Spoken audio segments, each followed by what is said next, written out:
ये आपने इस बात पे गौर किया है कि जब फ़िरौन ने खुदाई का दावा किया तो अल्लाह ताला की ज़ात को गुस्सा आया, अल्लाह ताला की ज़ात उससे नाराज़ हो गई, इस कदर नाराज़ हो गई कि निशान इबरत बना छोड़ा। अल्लाह ताला की ज़ात ने इस कदर उसको निशान इबरत बनाया कि ज़मीन ने उसकी लाश को लेने से इनकार कर दिया, पानी ने उसकी लाश को रखने से इनकार कर दिया। आज भी शीशे के डब्बे में पैक निशान इबरत बना हुआ है। लोग उसको देख के नसीहत हासिल करते हैं कि इस जैसे अल्फाज अपने मुंह से कभी मत निकालना, अल्लाह ताला की ज़ात गजब का शिकार, अल्लाह ताला की ज़ात के तुम गजब का शिकार हो जाओगे, अल्लाह ताला की ज़ात तुम्हें निशान इबरत बना देगी। गुरूर सिर्फ अल्लाह ताला की ज़ात को जचता है। लेकिन बात जब शाह मंसूर हाज की जाती है, फ़िरौन ने खुदाई का दावा किया तो अल्लाह नाराज़ हो गया। शाह मंसूर हाज जब अनल हक बोलता है तो पूरी हिलकत, हज़ारों लोग, पूरा तसव्वुफ़ की दुनिया खड़ी हो जाती है गवाही देने के लिए कि शाह मंसूर सच्चा है।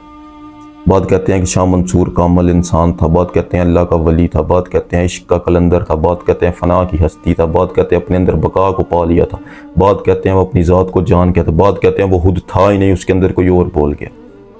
ये फ़र्क क्या है? फ़िरौन के अनल हक कहने में और शाह मंसूर के अनल हक कहने में क्या फ़र्क है? इसी चीज़ को आज हम समझने की कोशिश करेंगे। देखो, फ़िरौन एक बदमस्त हाथी था। अपने नफ्स की अय्यारी और मक्कारी में मगरूरी से वो बोला, लोगों के नफूस को कत्ल करके उसने तख्त बनाया, उस तख्त पे बैठ के उसने गुरूर से अनल हक की सदा बुलंद की, यानी मैं खुदाई का दावा किया, मुझको सजदा करो। तो अल्लाह ताला की ज़ात को उसके नफ्स की बड़ाई, चढ़ाई और तकब्बुर जो शैतान की तरह का था उसे पसंद ही नहीं आया। अल्लाह ताला की ज़ात ने उसे निशान इबरत बना दिया। वो इस कदर मगरूर था, उसका नफ्स इस कदर तगड़ा था कि उसने अपने दौर के एक वज़ीर को, हमान कौन था? हमान उसके लिए इमारतें और बिल्डिंग्स बनाया करता था। उसने बोला कि मेरे लिए एक ऐसा मीनार बनाओ जो इतना बुलंद हो जिस पर मैं चढ़ जाऊं और मूसा के खुदा को देख लूं।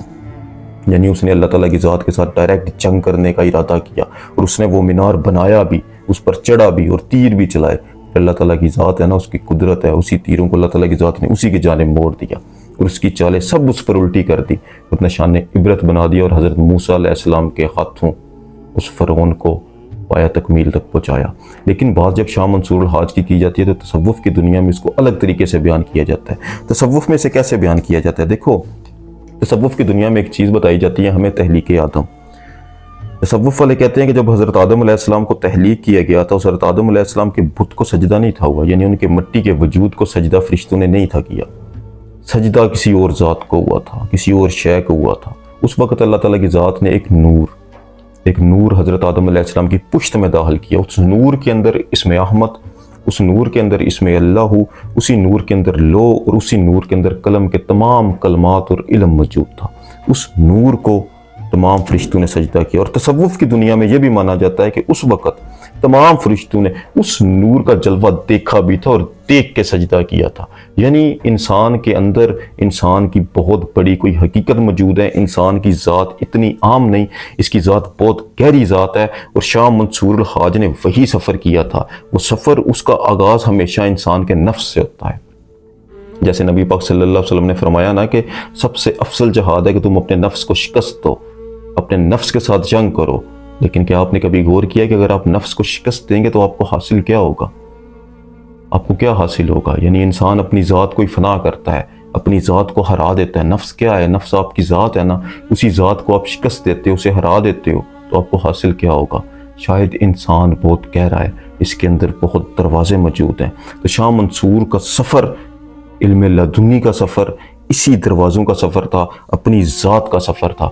वहीं पर जाके उसे कहाँ पर जाके अना मिली, इस चीज़ को समझते हैं थोड़ा डिटेल से। देखो, इंसान जब अपने नफ्स को शिकस्त देता है ना, तो सबसे पहले इंसान इसको गौर व फिक्र के साथ, इंसान इसको बेदारी के साथ, इंसान इसको भूख के साथ, इंसान इसको ला इलाहा की छड़ी के साथ, इंसान इसको कामल इंसान की सोबत के साथ शिकस्त देता है। जब इंसान अपने नफ्स की हैयत को तब्दील करता है तो नफ्स मुतमइन्ना की शक्ल तक जब ये पहुंच जाता है तो इंसान की ज़ात के अंदर तसव्वुफ़ की दुनिया में माना जाता है एक विंडो ऐसी मौजूद है, एक डोर ऐसा मौजूद है, एक दरवाज़ा ऐसा मौजूद है जो आम आँखों से, यानी इन आँखों से नहीं देखा जा सकता, इस दिमाग से उसे नहीं सोचा जा सकता, इस दिमाग से उसे नहीं फील किया जा सकता। मतलब साफ ये है कि आम इंसान उस राज तक नहीं पहुंच सकते। और ये सिर्फ अभी पहली विंडो है जिसे विंडो मलकूती या आलम मलकूती बोला जाता है।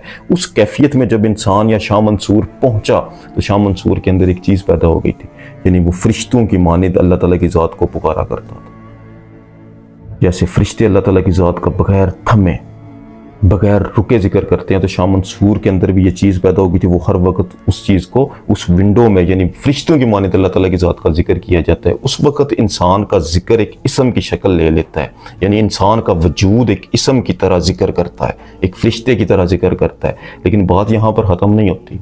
आलम मलकूती से इंसान आलम जबरूती में जा पहुँचता है। जब आलम जबरूती में जा पहुँचता है तो तसव्वुफ़ की दुनिया में जबरूत को हज़रत जिब्राईल अलैहिस्सलाम से तशबीह दी गई है। यानी ये वो वाला वक़्त आ जाता है जब इंसान इस डायमेंशन से आज़ाद होता है। इंसान तक अल्लाह ताला की ज़ात के डायरेक्ट मैसेजेस पहुँचते हैं हज़रत जिब्रील अमीन के थ्रू। हज़रत जिब्रील अमीन एक पूरा मैसेजिंग का जो है ना वो नेटवर्क है। वो सिर्फ एक फरिश्ता नहीं है बल्कि एक नेटवर्क है जिसके ज़रिए अल्लाह ताला की ज़ात अपने बंदे से कलाम करता है। वो हर इंसान की ज़ात के अंदर मौजूद है, जिसे आलम जबरूत बोला गया है। यही तसव्वुफ़ की दुनिया के गहरे राज हैं। जब आलम जबरूत तक उनकी किसी भी इंसान की जो रसाई होती है, उस वक़्त हज़रत जिब्रील अमीन के थ्रू अल्लाह ताला की ज़ात के साथ इंसान का कनेक्शन बहाल हो जाता है और उस पर इल्हामी और कशफ़ी कैफियत तारी होती है और अल्लाह ताला की ज़ात की पैगाम रसानी, यानी अल्लाह ताला की ज़ात का फैज़ उसकी ज़ात के अंदर उतरना शुरू हो जाता है और इसमें अल्लाह की बरकत इंसान की ज़ात के अंदर दाखिल होती है। इसी आलम जबरूत से जब इंसान आगे का सफ़र करता है तो इंसान आलम लाहूती में जा उतरता है। ये आलम लाहूती में उतरते इंसान अना की मंजिल तक जा पहुंचता है। ये ऐसी मंजिल है जहाँ पे जाके लाहू हो जाता है इंसान, यानी इंसान नफ़ी कर देता है हर शय की, पीछे सिर्फ एक हू का आलम बचता है, यानी इंसान फना की मंजिल को हासिल कर लेता है। जब इंसान इस मुकाम तक पहुँचता है यानी आलम लाहूती तक, तो तसव्वुफ़ की दुनिया में ये तस्लीम किया जाता है कि उस वक़्त इंसान की ज़ात के अंदर सारे दरवाज़े खुल जाते हैं। उसके अंदर 7 दरवाज़े मौजूद हैं, 7 पॉइंट मौजूद हैं, 7 मुकाम मौजूद हैं।